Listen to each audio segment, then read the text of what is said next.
Chapter 11 June 14th, 2033 Seattle, Washington, USA 30th floor, Illini Building Negative 37 degrees Fahrenheit 1003 hours. Motherfucker! Gino's words floated up through the hole in the floor. Larry and I both sighed with relief. "Gino's still alive," said Larry.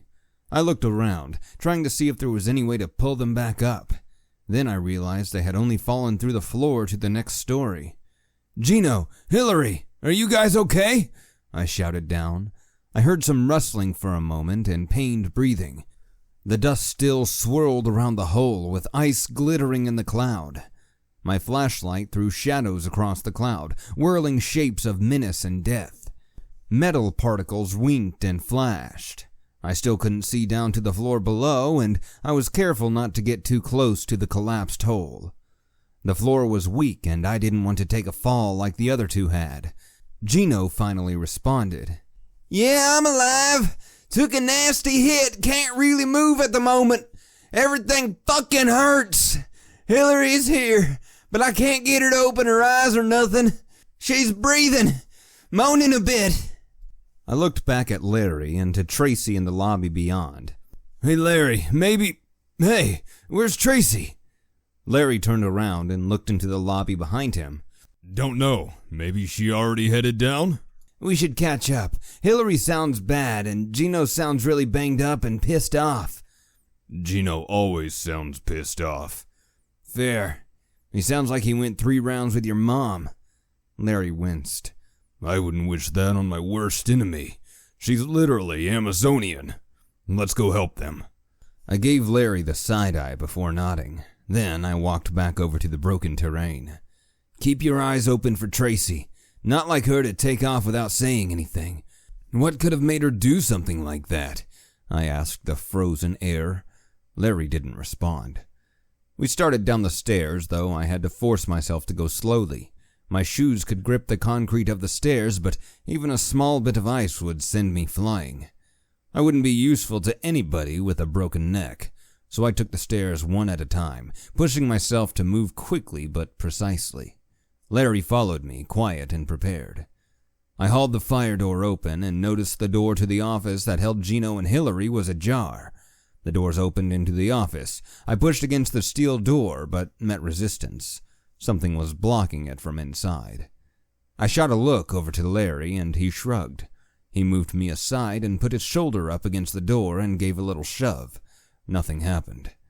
He stooped a little lower to his center of gravity, shifted his feet a bit farther out, and leaned into the door with an explosive surge. The door bent inward with a cacophony of clattering and screeching. Larry shoved again and nearly fell when the door suddenly swung wide. It smashed into the internal stops with a resounding whang and didn't stop. The hinges gave out and the door careened off the wall before settling to the carpet with a whoomph. Larry caught himself after a small tumble. Office furniture was arrayed around the door, having been used to block it closed. I looked back and saw the empty black of an open office in the other direction.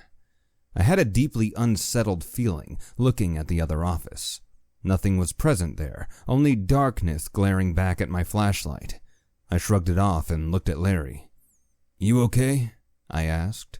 He nodded back, and I started looking around for Hillary and Gino. Once we were past the makeshift blockade, it was easy to spot the pile of rubble. Gino sat reclined on top, bruised and battered, a little blood coming from small scratches. Hillary was seemingly untouched, though she had a goose egg growing on the right side of her forehead. We hustled over, careful on the broken terrain. Larry immediately stopped to check Hillary over. I knelt next to Gino and started looking him over as well. He had been insanely lucky, ending up on top of the pile without being crushed or filled with rebar. He did have a fair amount of cuts, but they only oozed a little and the blood quickly froze. I checked his eyes with the flashlight and he responded correctly.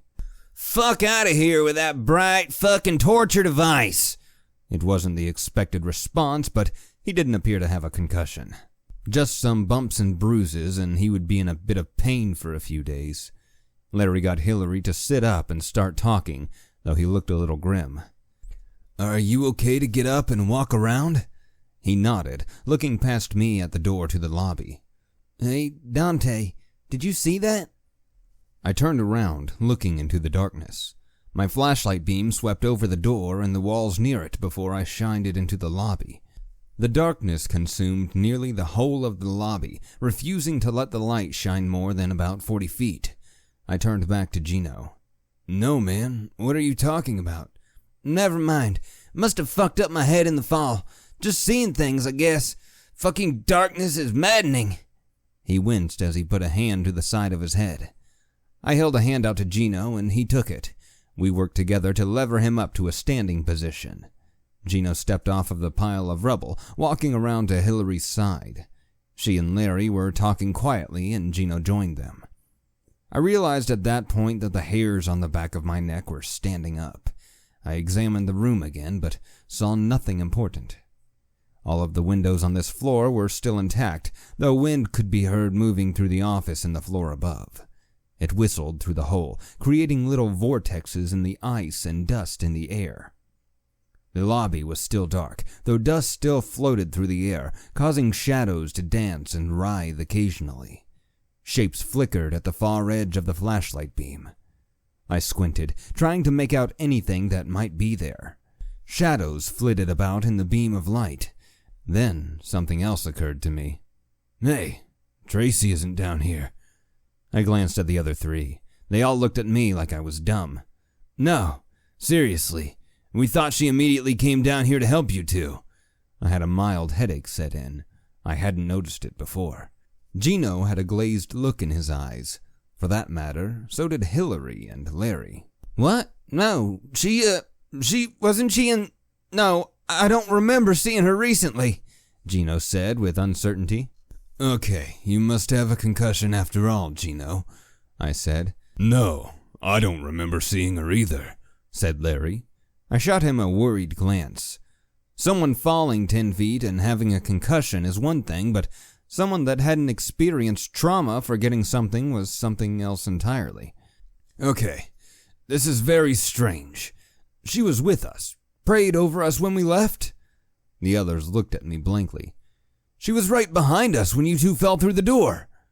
Finally, some light dawned, a little recognition. "Right, she probably went back up to the office. Maybe she didn't feel up to the trip. No big deal," said Larry. "Dude, are you okay? That's kind of a big deal. She bailed without saying anything. What if she fell or got hurt?" "Nah, she's probably fine. Maybe she went back to get help. We should get moving soon, though, if these two are up to it." I stood by, gobsmacked over the strange behavior. Larry rarely ever said that much. To add to that, the cold was getting to me. The dry air was rasping down my nose and throat, causing my sinuses to ache. I shook my head. "Fine. Hillary, are you okay?" She nodded to me, though she was a little pale. "And you, Gino?" He nodded, and I looked to Larry. "Let's at least leave a note here, in case they come searching for us.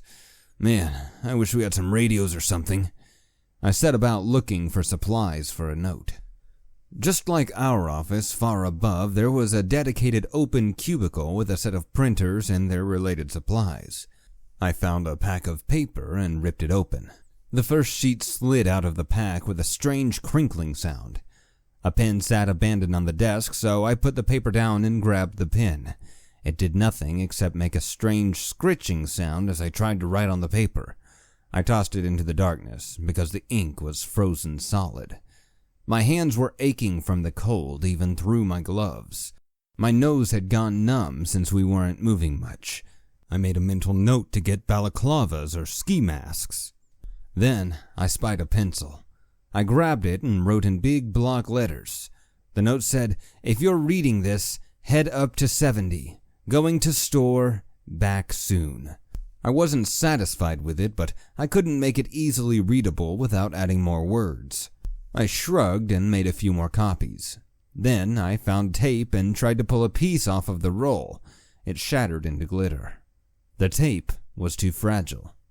I glanced at the nearby cubicles. Some crazy cat lady had hundreds of magnets around her space. I snagged a handful and set out toward the lobby with my signs. The doors were all frozen, as were the door frames. Most of the office doors had opaque glass set into the metal frame, which meant the sign was nearly useless on the door. I heard lots of paper blowing around in the office above us as I walked past the hole. I kept walking into the lobby, then the stairwell, placing signs on either side of each main door. After posting the signs, I walked back to the group. All three sat, staring into darkness. It was a strange sight. My headache was back in full force. I took a moment and pulled the water bottle out of my jacket. I took a drink, letting the water wash over my parched throat. All right, guys, let's get moving. They seemed to snap out of their trance and stood together. Gino and Hillary helped each other, and Larry started walking behind them. I mouthed a question at him over their heads. You got them?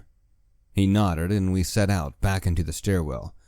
All right, guys, let's just get to the store. No more side trips, I said as I shot a look at Gino.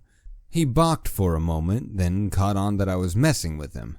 Yeah, fuck you too, buddy, Gino cackled as he responded. We did try to warn you, hun. Your lead, Dante. I looked back at Hillary. The bruise on her head was massive and already an ugly purple-black color, but her eyes were clear and she looked determined. Gino grumbled a bit, but they put their arms over the other's shoulder and we continued on down the stairs. It took us another hour to get to the security lobby on the 4th floor. Both Gino and Hillary were walking slower because of their injuries. I looked back constantly to make sure they were okay. Larry watched them from behind, alert to any signs of severe injury or complications. There was no door on the 5th floor, and the fire stairs dead-ended on the 4th floor, which I was sure was a violation of some fire codes. I had never seen the stairs before, so hadn't known that was the case. I pushed the crash bar on the door, and it opened loudly, the metal clang reverberating through the wide-open space. The marble glittered in the cold, bleak light cast by my flashlight. I searched around, but again saw no sign of life. I had honestly expected to find at least a few dozen frozen bodies of the hundreds that worked in the building. The lobby, however, was empty.